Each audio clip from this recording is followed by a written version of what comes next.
Hi there, and thank you for joining us on the Overcomers Overcoming podcast. We feature those who are in the process of overcoming or have overcome any type of life encounter, life obstacle that at the time seemed to be almost insurmountable. With this podcast, we have three objectives in mind.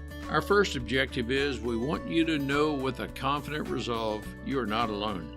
We want to work with you. We want you to know there are others who are working with you, who want to help you through whatever you are encountering, and together we will get through whatever you're experiencing. Our second objective is there are multiple options for any life encounter you are facing.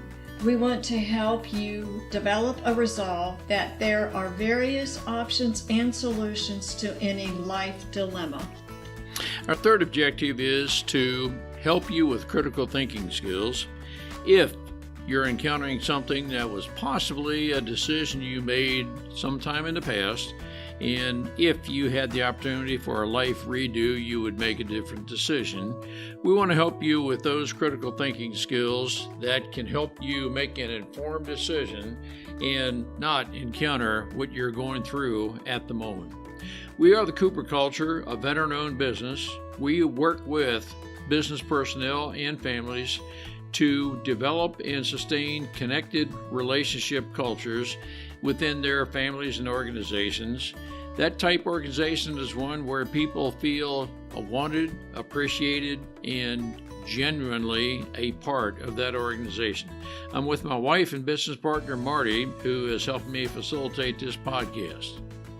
Today we feature Diane Flowe, who discusses with us her early life, where at age 13 she started on drugs, and by age 15 she got married, dropped out of high school, and led an early life that in hindsight she knows why she got started in that direction and what is required to make the decision to start a new life and to have a life that is a productive life and not the one that she was on.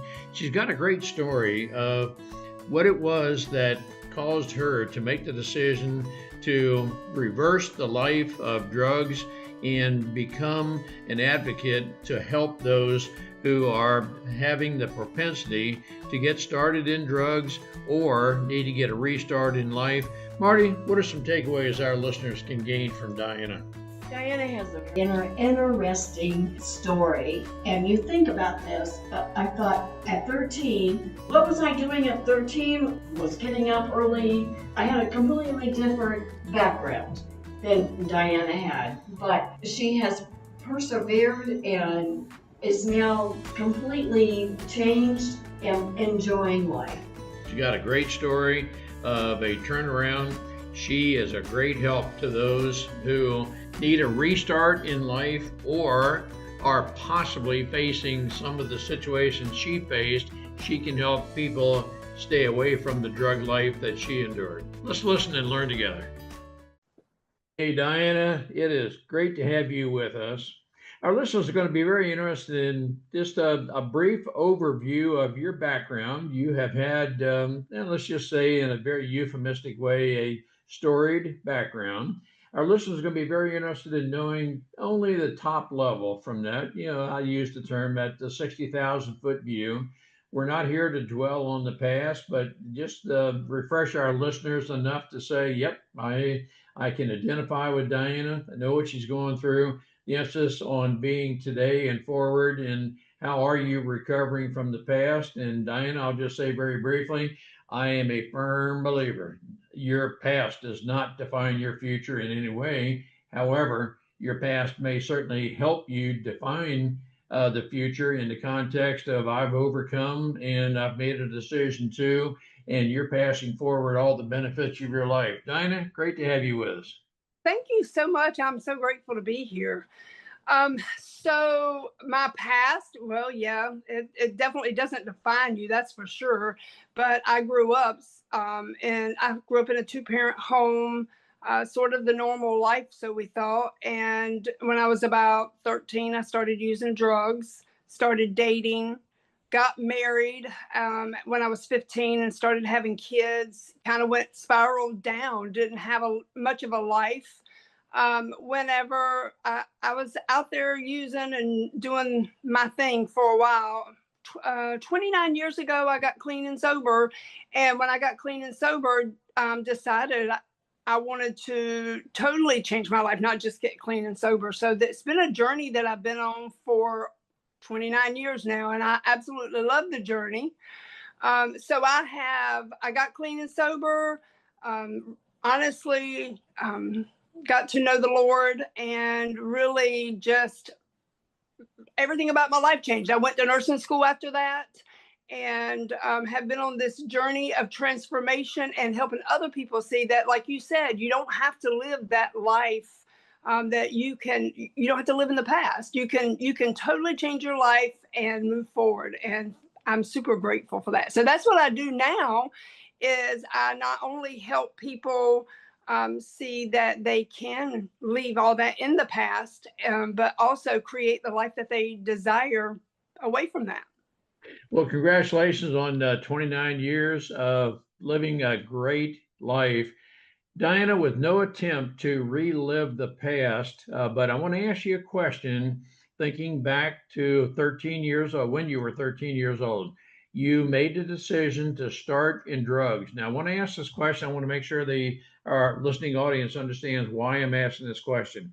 Marty and I both are advocates that if we are aware of a person's propensity to take drugs, then maybe we can help them from that decision so they never get started. I don't want our listeners to think that I have any attributes to help a person while they're in drug rehabilitation. Not that, but we'll accept you on the other side. So I guess you'd say Marty and I represent the before you start and after you've been it, reintegrate you into society. But Diana, with that as maybe a long backstory, can you think back to what the reason was at age 13 you decided to take drugs? Did you think something like maybe the drugs will provide something for me I'm not getting out of life at age 13?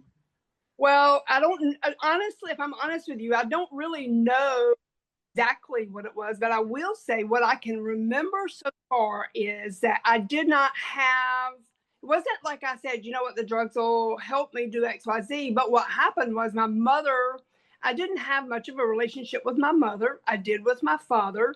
But it was acceptable for me to go out and hang out with people that were using. That was acceptable. And so when I started using, I just used because, hey, everybody else was doing it. It was fun. There was no, back in my day, we had the smoking section at the school. So there was nobody that ever said, or nobody that I remember educating me, saying, you know what, you shouldn't use drugs, or even that is a drug. Nobody even educated me on what a drug truly is. Like alcohol's a drug, right? Nobody said that. So I would have to say that the biggest thing is I didn't have the support, the love, and the affection in the home. And I did not have the education on really what to do. And I hung out with the wrong people. All right. Fun. Well, right there, Diane. I think you have summarized it really well from my perspective that, hey, everyone else is doing it. I'm just going to flow with the crowd.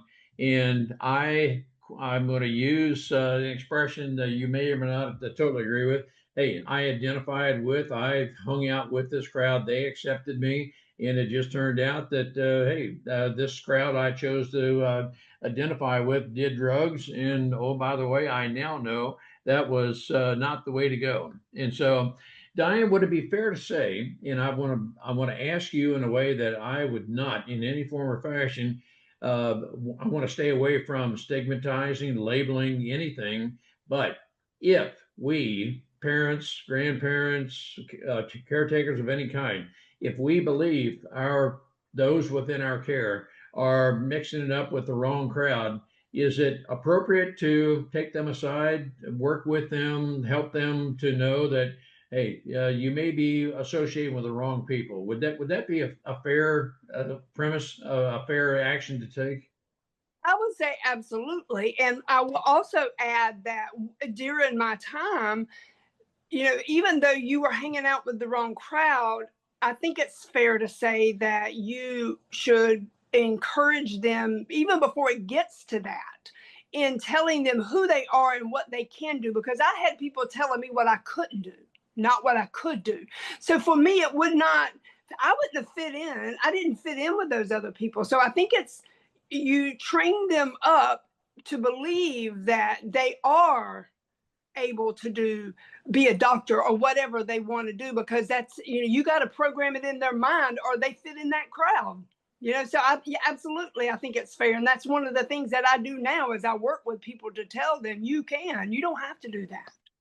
I think what I'm hearing you say, Diana, is that earlier in life you were uncertain what your true value is, your strengths and so forth. You needed to be then around then, and people need to always be around positive thinking people. Diana, your strengths are you can do this, and you need to be around positive thinking, positive action people. Is that a fair statement? That is absolutely fair to say. Wow. Absolutely. Man, that's just great. Now, just curious, Diana, was there a point in your life where you were just totally addicted to, I mean, under the pressure of, I mean, you were totally subjected to drugs, where you maybe reached a low point and you had to make a decision, hey, no longer, that is, or not, how did you make the turn from where you used to be to where you are now? So yeah, that is a really good question. There was a time that I was so engulfed in the drugs that I couldn't see a way out, and I didn't have the support. And so what was the turning point for me was that place where I'd been in and out of drug rehab, and I didn't have that support. I still didn't have the support of somebody saying you can do this, right? Nobody ever said, Diana, you can get clean and sober. I had people saying, Diana, you can't. So when I was suicidal, I had been suicidal for a while, but I was at a place where I had to do something. I either had to make suicide work or I had to make recovery work. And so what I did was I went to a drug rehab, and I turned around and I made myself a support system. I reached out to people who had been there, done that. People that would say to me, you know what, Diana, you can do it, even if they didn't believe it. They still said, you can do this, Diana. And they gave me some guidance on how they did it. Didn't mean I took everything they said, but I had some ideas on how to do this thing, because I didn't know how to do it. And my turning point was when what I tell people a lot of time is I couldn't live and I couldn't die. So I had to make a big decision, like, what are you going to do? And I think the key was, doing everything different than I had before, finding somebody that would support me and tell me what I could do and give me some ideas on how to do it, because knowing how to do it don't get anything done, right? Yep. Well, now, did you, in hindsight, find a person who believed in you, and that person, or maybe some group of people, helped you make the decision to enter drug rehab? Is that kind of the way you went about it, to turn your life around?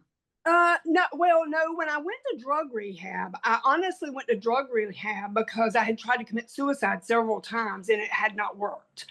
And so I was miserable where I was, and I felt hopeless. I never thought I'd ever, living this life I live now is absolutely mind blowing. I never thought I'd ever get clean and sober. I'd relapsed so many times. And so when I went to drug rehab, they said, you need to find somebody that you can get, that can hold you accountable, can help you. And so originally I was in 12-step programs for many, many years. That was the people that encouraged me. That was the people that told me that I could do this and believed in me when I didn't believe in myself. But I also went and found a relapse prevention therapist, which was basically somebody that changed my mindset. She dug deep, and she was the one that reprogrammed my thinking for me. And between her and the 12-step programs, that was for probably the first 10 years. Well, actually, no, not 10 years, probably the first 5 years. That was my only source of, I wouldn't go outside of that. But eventually I started going into the church some, and I started, as I grew, I could find other ways. But initially, those were the only two places that I got my foundation, not family, not anybody else. Nobody else could tell me, because I didn't trust them. I was afraid of relapsing so bad. Well, I'm just absolutely stunned to think that you made multiple of suicide attempts that thankfully, thank God, failed. Yeah. And you've made a major turnaround from that. Diana, from the time you made the decision to stop what you were doing until you felt totally free from, how long was that? I don't know that it was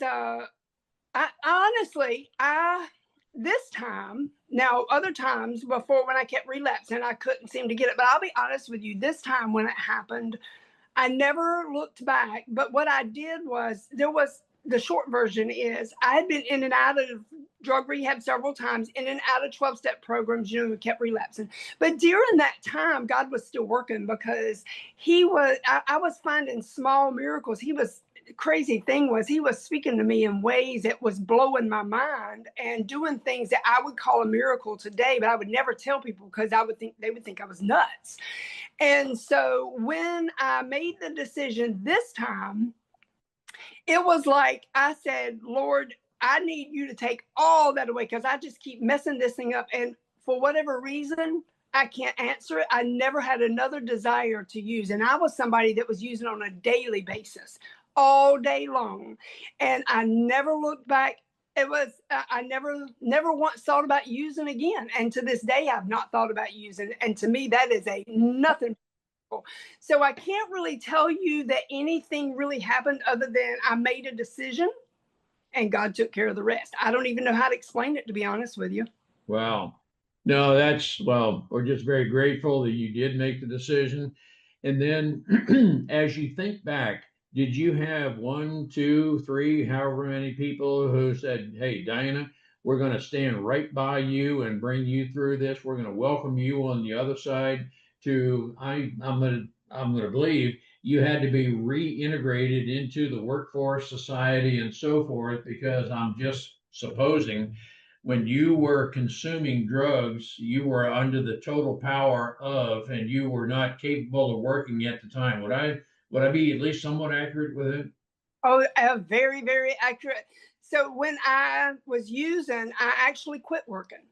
So at that time, I'm a nurse now, but I was not a nurse then. Obviously, I told you I was an 8th grade dropout. So I had a GED, and I worked in a restaurant, or I worked in the healthcare field as a nursing assistant. And I totally quit working. For several years, I didn't work at all, because I couldn't. I lived and breathed getting high. So I was my lady that I told you, my therapist, she helped me in a lot of ways, but honestly, I think I didn't work for a long time, probably 10 years maybe, or close to it, before I went back to work. And it was really about me. I took all the personal growth I could get. She poured everything into me about changing who I was, and about my personal growth, my leadership. It all goes together, right? They all feed on each other. And so what ended up happening was, as I went to nursing school, she helped me through that part. And it was kind of like a way of feeding me back into the system, getting me back into the workforce. And I didn't have anybody that I would say just really held my hand other than her, to be honest with you. Other people believed in me. I had a core group of people that was in the 12-step program that had been there for a very, very long time, many, many years. They in turn would say, oh, Diana, you got this. And they would help me in that sense. But I wouldn't say they necessarily could help me as far as teaching me how to get back into the workforce, because a lot of them had been retired for many years. Some of them were military retired and had been retired for lots of years. But when I got in there, I found people that were a lot older than me. I was 27 at the time to start with. I was very young. So most of the people in the program were a lot older than me. And what I did was I hung out with winners, right? I hung out with winners. I didn't hang out with the people that were a year sober or a year clean. I hung out with those that had 20, 10 plus years, most of them. None of them had less than 5 years. Most of them 20 plus years. All of them are passed away now, just about, except maybe one or two. Wow. But what I'm hearing you say, Diana, is you made a very conscious decision to align yourself. I'm going to use the term very lightly, but with better people, people who thought better, had a better life, that were, quite honestly, socioeconomically where you wanted to be, rather than follow those who took you down the wrong path. And I'm not here to denigrate people. That's not my purpose at all. But it sounds like that's what you're saying. Absolutely. And I tell people that I work with, you have to find people that are advanced. However, it's not judging anybody. It's people that's already been there and they've grown way past where you want to be. You know, they have the saying is they have something you want, right?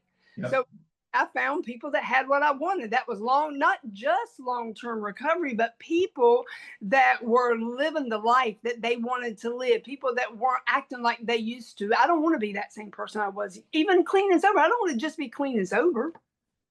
As you made that decision to live the better life, I'm going to associate with those who are what I want to become.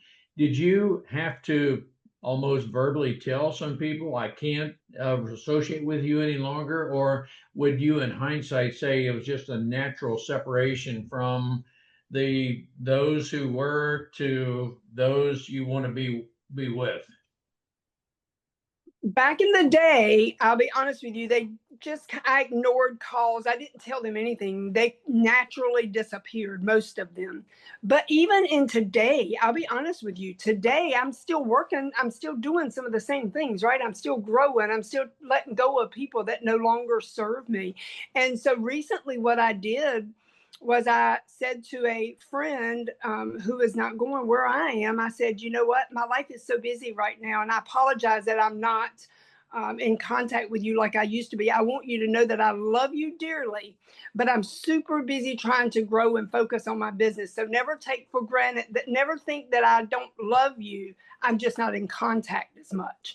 And so what that kind of released me from that. And they were like, they just kind of, either one of them just kind of left and I've not heard from them.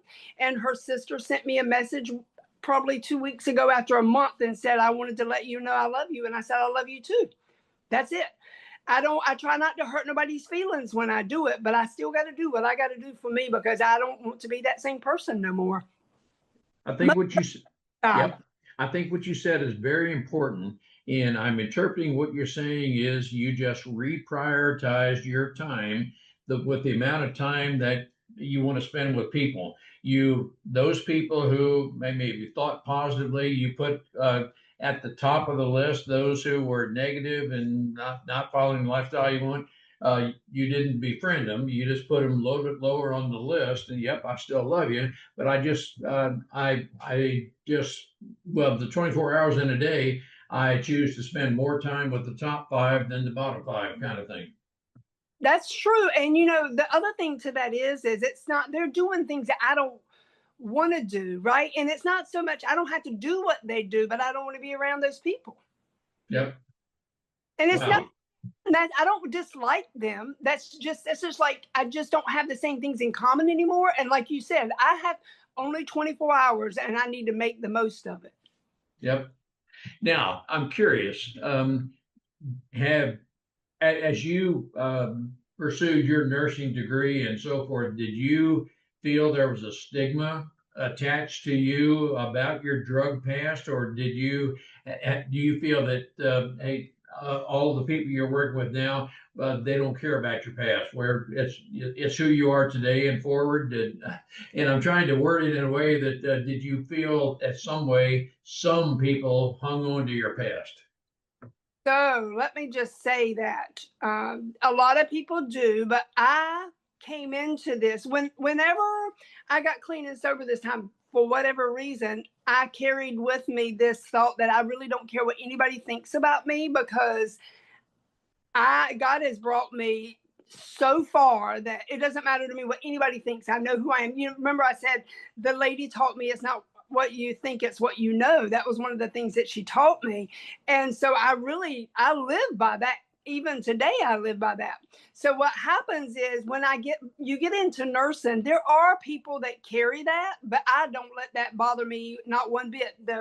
The thing is that healthcare itself has a lot of people that need me, because there's a lot of people out there, a lot of people that need to know what addiction is and how to overcome it. And so what typically happens, if I'm honest with you, most people walk into knowing me with a face on, right? They carry this certain face. I'm the nurse, I'm the doctor, I'm this. But when I share my story, they go, oh yeah. And then so many times I find myself either helping them in something they're struggling with, typically like alcohol or drugs, or I find myself, they've got a family member they want to connect me with. And so honestly, I've met a lot of people that need my help by just being transparent and really not caring what people think, but it carries a lot. Now, I will say when I finished nursing school, I was kind of concerned that I wouldn't be able to get my nursing license because of my past, right? But because I had some things that I had done, but thank God they never went on my record. I had them expunged or whatever. And so I didn't have to worry about it. But there are times that people judge me is what I call it, but I don't care. I know who I am today. Oh, gosh, I love your positive attitude, Diana. Now, I want to ask you is I use the term frequently to be appropriately vulnerable. In other words, what I hear you saying, and certainly correct me if I'm not summarizing you correctly or hearing you correctly, you felt that it was to be appropriately vulnerable as you converse with other people and related to them, you expose them to your past. Yep, been there. And so they felt that, oh my gosh, now I can really identify with Diana. She's being very genuine with me. And when I use the term appropriately vulnerable, I'm not the kind of person I will dwell on my past. That's not my purpose. Just to say, hey, I want to be very genuine with you and let you know I've been there where you are and maybe what you've been through. But here's what today and forward and positive is going to be. That's what I mean by being appropriately vulnerable. Just my term, but you seem to be very relatable to people that way. Well, I have to tell you, so when I tend to always, or I try to always, well, I back up. When I first got clean and sober, I told everybody, it didn't matter who you was, I was shouting in the rooftop, right? And I still will shout to the rooftop. Well, don't get me started. Now, sometimes I can. But what I do typically now is the Lord has really taught me to listen and tune in, because I don't always, I don't know how to explain it, but I don't always tell people if I don't feel led. It's just that feeling that I have. You know what I'm saying? Like you just have that feeling like, oh, I need to say this, or I don't always. But the truth is that most of the time I share it, because if most people in this world need to hear it right now. Totally agree. And I believe what you're saying, Diane. And again, correct me if I'm wrong. You let the Holy Spirit guide you to what degree, what are we going to talk about now? But through your awareness of your past, through the guiding of the Holy Spirit, you know how to tailor the conversation, and you can be appropriately vulnerable by exposing, who knows, 38 seconds of your past kind of thing, as opposed to, days and weeks on it. But Diana, gosh, that's I just think Marty and I applaud you for overcoming the past. And here's where my opening statement was: your past does not define you as to on the negative side, but it does help determine your future. That nope, you are going to leverage your past to benefit others, and you are very appropriately aware of the propensity for people to go or let's say uh, make the wrong decision, or they know you can help them make a better decision. Absolutely. I totally agree. Wow. Diana, I'll tell you what, Marty and I just applaud you for the very positive life you have now. And you have leveraged, I call it, your past, and you're benefiting others. And I just know of, and Marty and I have been totally drug-free our life. We have not been there, and I don't mean that to mean anything other than factually we haven't. We don't certainly don't stigmatize or think any less of those who have been, but more so, you're leading a very positive life. You're being a very positive influence to many people. Thank you, Diana, for the life that you're leading now and the major turnaround that you I can sense a very, very strong, determined attitude you have, and you are making the very best of your life today. And thank you so much for that. Can you hear me? Okay. Oh, sorry, I lost you for a minute. No, and Yep. I thank you. So thank you so much. I'm super grateful. One, I'm always grateful to be able to share what my life is like today versus then. It's like totally different. It's not even the same person. Sometimes when I look back, I'm in awe that I'm not even that person. Like, that's really who I was. It just is amazing. So I'm super grateful, and I'm grateful that you allow me to come on here and just share a little bit about my life. Like, if there's ever a chance, if I ever help just one person with my past and my future, then I'm all about trying to help somebody else. I love helping other people see that that you don't have to be that person. You don't have to let other people hold you trapped to that. No, Diana, thank you very much on behalf of our listeners for being willing to share your life. Thank you for being such a very positive influence on others. We appreciate your life and the future you have. I use the term frequently, the best is yet to come. Together we will. Absolutely. Thank you so, so much. I appreciate y'all. Thank you, Diana. Appreciate you. We appreciate having the opportunity to share our and our guests' life's experiences with you. The Cooper culture advances organizations to achieve and sustain high retention rates, connected communication, and trust through personality insights and principled leadership. You can contact us at our website, thecooperculture.com, and you can contact us directly at ron@thecooperculture.com or Marty, Marty, at thecooperculture.com. We work with you to help assess aspects of your culture to advance the environment and people to their best performance. We do that through our staff of certified personal performance coaches, leadership trainers, keynote speakers, and disc personality behavior experts. You can book a speaking engagement directly through our website by contacting us at ron@thecooperculture.com. We look forward to sharing our life experiences with you, some of which are profound, some of which are pretty funny. Some of those life experiences are ones we'll never do that again because we've been through stuff. We truly look forward to working with you, speaking with you, helping advance you in any way that we can.